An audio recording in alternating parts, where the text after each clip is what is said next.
Assalamualaikum warahmatullahi wabarakatuh. Shalom, Om Swastiastu, Namo Buddhaya, dan salam kebajikan bagi kita semua. Perkenalkan, kami dari kelompok 5 mata kuliah Hukum Perusahaan kelas N yang diampu oleh Bapak Bagus Rahmanda SHMH. Pada video kali ini, kami akan menjelaskan mengenai permodalan dalam perseroan terbatas. Sebelumnya, izinkan kami untuk memperkenalkan anggota dari kelompok kami.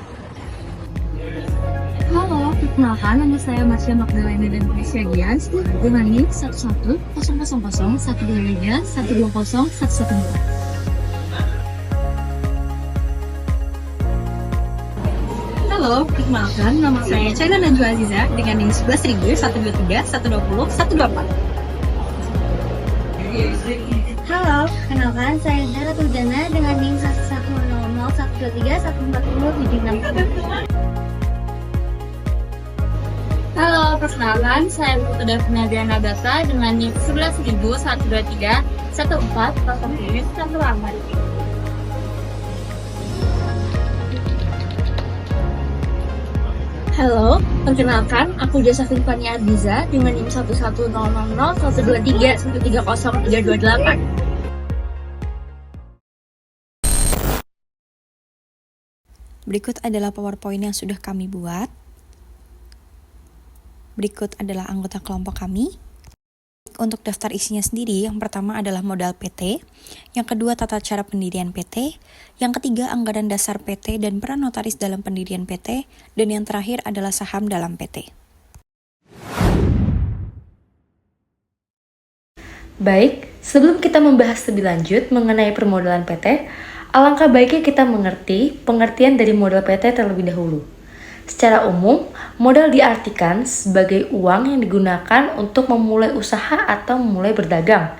Modal juga bisa diartikan sebagai harta kekayaan, baik itu berupa uang maupun barang yang digunakan untuk menghasilkan kekayaan ataupun menambahkan kekayaan. Dalam konteks perseroan terbatas, modal diartikan sebagai uang pokok yang digunakan untuk memulai perseroan terbatas.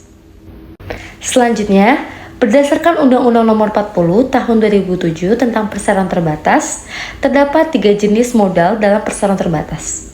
Yang pertama adalah modal dasar. Modal dasar adalah modal keseluruhan yang ada dalam PT. Modal dasar merupakan jumlah maksimal modal yang disebutkan dalam akta pendirian. Selain itu, modal dasar juga bisa diartikan sebagai jumlah saham yang dapat diberikan oleh suatu perseroan terbatas. Yang kedua ada modal ditempatkan. Modal ditempatkan adalah sebagian dari modal dasar yang telah diambil oleh masing-masing pendiri atau pemegang saham.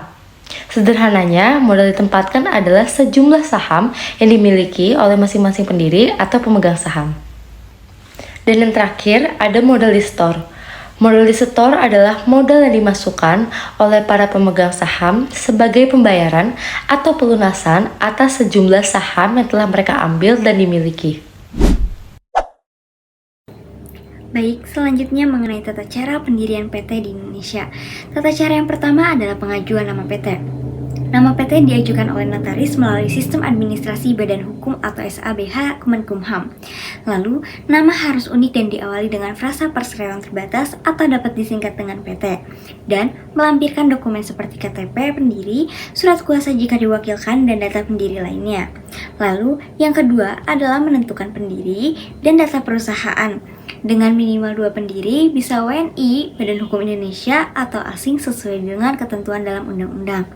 Dan menetapkan maksud dan tujuan usaha. Modal dasar minimal 50 juta dengan modal disetorkan minimal 25%.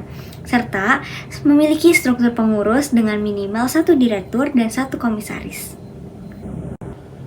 Lalu, tata cara pendirian PT yang ketiga adalah pembuatan akta pendirian PT. Hal ini dilakukan di hadapan notaris dalam bahasa Indonesia. Kemudian, akta itu berisi anggaran dasar, struktur modal, susunan pengurus, dan ketentuan lain sesuai dengan Undang-Undang PT. Lalu, yang keempat adalah pengesahan akta pendirian oleh Kemenkumham. Hal ini, akta diajukan untuk mendapatkan pengesahan melalui sistem SABH.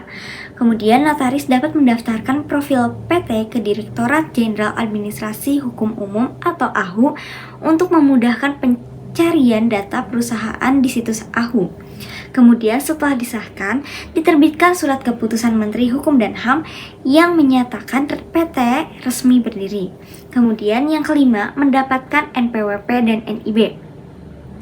Nomor pokok wajib pajak atau NPWP perusahaan diperoleh secara otomatis setelah pengesahan badan hukum, dan kemudian nomor induk berusaha atau NIB dan izin usaha diperoleh melalui sistem online single submission atau OSS berbasis resiko sesuai jenis usaha.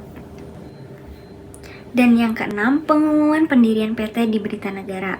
Artinya, pendiri PT diumumkan di Berita Negara Republik Indonesia untuk memenuhi asas publisitas.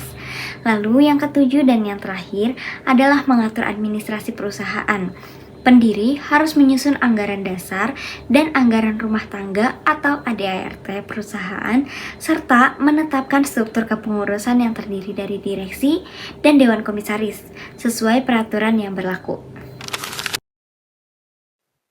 Baik, selanjutnya saya akan membahas mengenai peran notaris dalam pendirian PT.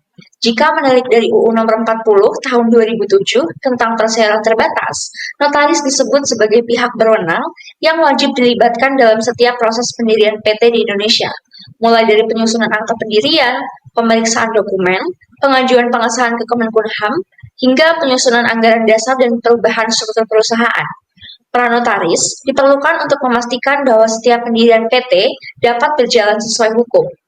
Nantinya, semua pendiri PT akan menandatangani akta pendirian PT di hadapan notaris yang akan membacakan isi dari akta tersebut dan menjelaskan arti dari setiap pasal yang tercantum di dalamnya.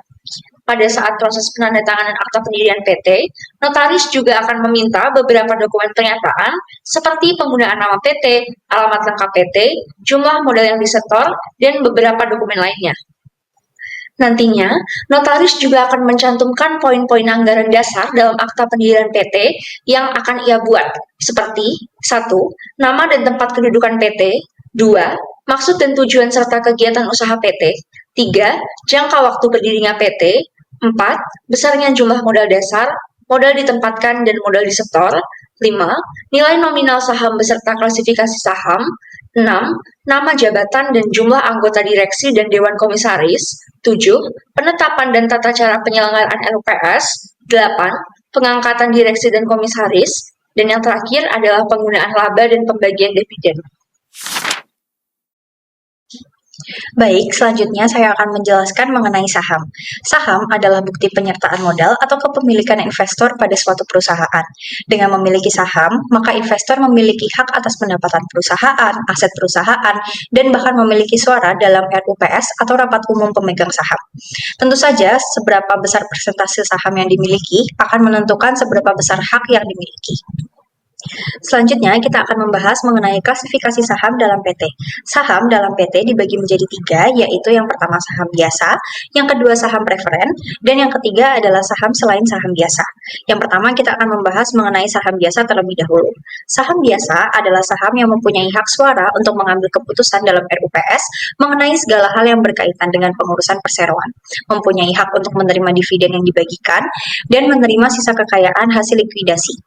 Menurut pasal 52 ayat 1 UU PT, saham biasa ini memberikan hak kepada pemiliknya untuk yang pertama, menghadiri dan mengeluarkan suara pada rapat umum pemegang saham atau RUPS, yang kedua, menerima pembayaran dividen dan sisa kekayaan hasil likuidasi, dan yang ketiga adalah menjalankan hak lainnya berdasarkan UU PT. Yang kedua adalah saham preferen atau saham prioritas. Menurut M. Yahya Harahap, saham prioritas adalah saham yang memberikan hak berbicara khusus kepada pemiliknya. Pemegang saham ini diberi hak untuk mencalonkan anggota direksi dan atau anggota dewan komisaris, dan hak ini tidak dapat diberikan kepada pemilik klasifikasi saham lainnya. Sementara itu, pada saham preference juga mempunyai hak lebih dahulu untuk memperoleh pembagian dividen dari pemegang saham klasifikasi yang lain. Kemudian, klasifikasi saham dalam PT yang terakhir adalah saham selain saham biasa. Menurut pasal 53 ayat 4 UU PT, klasifikasi saham selain saham biasa ini dibagi menjadi 5. Yang pertama adalah saham dengan hak suara atau tanpa hak suara. Yang kedua, saham dengan hak khusus untuk mencalonkan anggota direksi dan anggota dewan komisaris. Kemudian yang ketiga, saham yang setelah jangka waktu tertentu ditarik kembali atau ditukar dengan klasifikasi saham yang lain. Kemudian yang keempat adalah saham yang memberikan hak kepada pemegangnya untuk menerima dividen terlebih dahulu dari pemegang saham klasifikasi lain atas pembagian dividen yang secara kumulatif dan non-kumulatif. Kemudian yang kelima adalah saham yang memberikan hak kepada pemegangnya untuk menerima dividen terlebih dahulu dari pemegang saham klasifikasi lain atas pembagian sisa kekayaan perseroan dalam likuidasi. Kesimpulan pada kelompok kami adalah pemodelan merupakan aspek fundamental dalam pendirian perseroan terbatas atau PT karena menentukan kekuatan finansial awal perusahaan serta membentuk struktur kepemilikan para pemegang saham. Model PT terbagi menjadi 3 jenis, yaitu ada modal dasar, modal ditempatkan, dan modal disetor, di mana modal disetor adalah bagian dari modal yang benar-benar telah dibayarkan oleh pemegang saham kepada perseroan. Seiring dengan diberlakukannya Undang-Undang Cipta Kerja, pendirian PT menjadi lebih fleksibel, terutama bagi usaha mikro dan kecil, yang kini tidak lagi diwajibkan memiliki batas minimum modal dasar. Hal ini mendorong kemudahan berusaha dan membuka peluang bagi lebih banyak pelaku usaha untuk dapat mendirikan badan hukum berbentuk PT. Selanjutnya adalah saran dari kelompok kami adalah dalam mendirikan perseroan terbatas, penting untuk merencanakan kebutuhan modal secara matang sesuai skala dan jenis usaha, khususnya bagi UMK yang tidak lagi diwajibkan memiliki modal dasar minimum. Modal yang disetor harus cukup untuk mendukung operasional, disertai transparansi dalam kepemilikan saham guna mencegah konflik. Pastikan sumber dana legal dan terverifikasi untuk menjaga kredibilitas perusahaan. Pertimbangkan pula alternatif pendanaan seperti investor ataupun program pemerintah dan konsultasikan proses pendirian dengan notaris atau ahli hukum agar sesuai regulasi dan menghindari risiko hukum. Sekian penjelasan dari kelompok kami, kurang lebihnya mohon maaf. Wassalamualaikum warahmatullahi wabarakatuh. Shalom, Om Santi Santi Santi Om, Namo Buddhaya, dan salam kebajikan bagi kita semua.